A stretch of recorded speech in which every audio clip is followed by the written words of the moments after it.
Hi friends, welcome to quick and easy. Friends, નવી recipe, નવી વાતો, નવી ટિપ્સ. ફ્રેન્ડ, આજની રેસીપી બહુ જ ફેમસ રેસીપી છે અને જે નાના મોટા બધાને ભાવતા હોય અને બહુ જ ઓછા પ્રિપરેશનમાં તમારે કોઈ પંજાબી સબ્જી રેડી કરવી હોય ને તો આ રેસીપી બને એવી છે. તો હું જે રીતે બનાવું છું ને એ તમને હું આજે બતાવી રહી છું. ફ્રેન્ડ્સ, રેસીપી ઇઝી છે તો ટ્રાય ચોક્કસથી કરજો. ફ્રેન્ડ્સ, જો તમને મારી રેસીપી ગમે ને તો તમારા ફ્રેન્ડ સાથે શેર કરજો અને મારી ચેનલને સબસ્ક્રાઈબ કરી મને સપોર્ટ કરજો. તો ચલો આપણે રેસીપી સ્ટાર્ટ કરીએ. ફ્રેન્ડ્સ, ચલો તો આપણે રેસીપી સ્ટાર્ટ કરીએ. તો એના માટે મેં આ 100 ગ્રામ પનીર લીધું છે. એ પનીરને મેં છીણી લીધું. એની સાથે 1 ક્યુબ મેં ચીઝનું લીધું છે.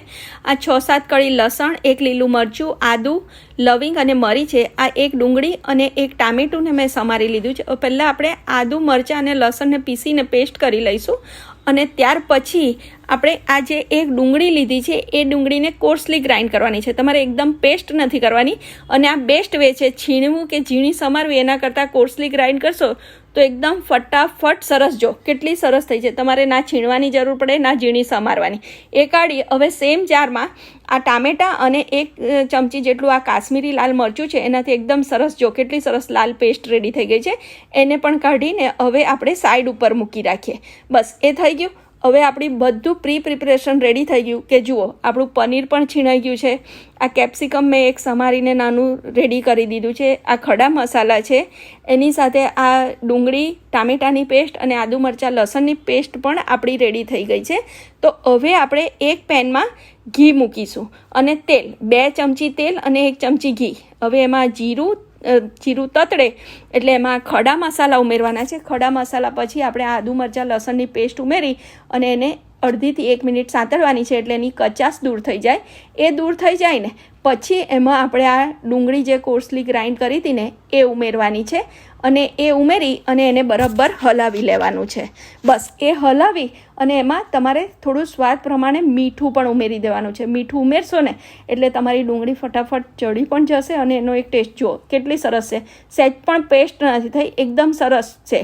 એટલે છીણવાની નહીં ના સમારવાની. બસ એ થઈ ગયું. તેલ છૂટું પડ્યું એટલે આપણે આ ટામેટાની જે પેસ્ટ રેડી કરી હતી ને એ પેસ્ટ હવે આપણે રેડી કરી અને એને બરાબર હલાવી લઈશું અને પછી એને ઢાંકી અને 2 મિનિટ થવા દઈશું. એ થાય ને ત્યાં સુધી એક વાડકીમાં આપણે આ લાલ મરચાંનો પાવડર છે, ધાણા જીરું પાવડર છે, હળદર 1/2 ચમચી છે, 1 ચમચી ગરમ મસાલો અને આ જે મિક્સરનું લાલ પાણી છે એ રેડી અને એક પેસ્ટ બનાવી દઈશું.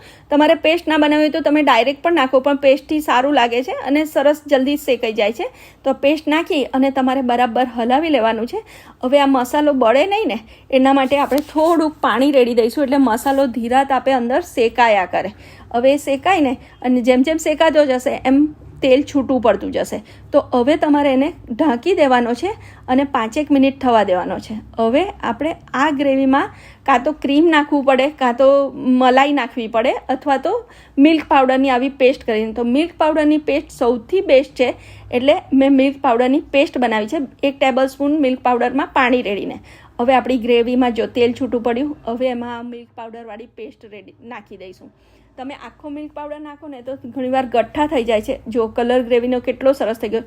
તમારે સૌથી છેલ્લા આમાં કેપ્સિકમ ઉમેરવાના છે અને પછી આપણે એમાં આપણું આ જે પનીર છીણેલું છે ને એ ઉમેરી દઈશું.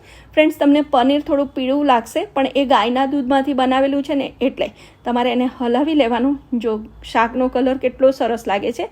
હવે એમાં જે આ ચીઝ ક્યુબ હતું ને એ આપણે નાખ્યું. હવે આ 1/2 ચમચી કસૂરી મેથી પાવડર અને 1 નાની ચમચી કિચન કિંગ મસાલો નાખી અને એને તમારે હલાવી લેવાનું છે.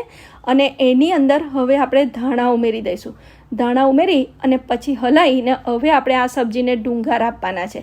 ડુંગાર માટે મેં કોલસો ગરમ કર્યો હતો એની ઉપર ઘી રેડી અને એને તમારે 3 થી 4 મિનિટ ઢાંકી દેવાનું. જો 3-4 મિનિટ પછી આપણો ડુંગાર આપી દીધો આપણી સબ્જી એકદમ ટેસ્ટી ને એટલી સરસ રેડી થઈ ગઈ છે ને કે ચલો હવે આપણે એને સર્વ કરીએ. તો સર્વ કરવા માટે મેં આવી રીતે આ બાઉલમાં કાઢી લીધી છે.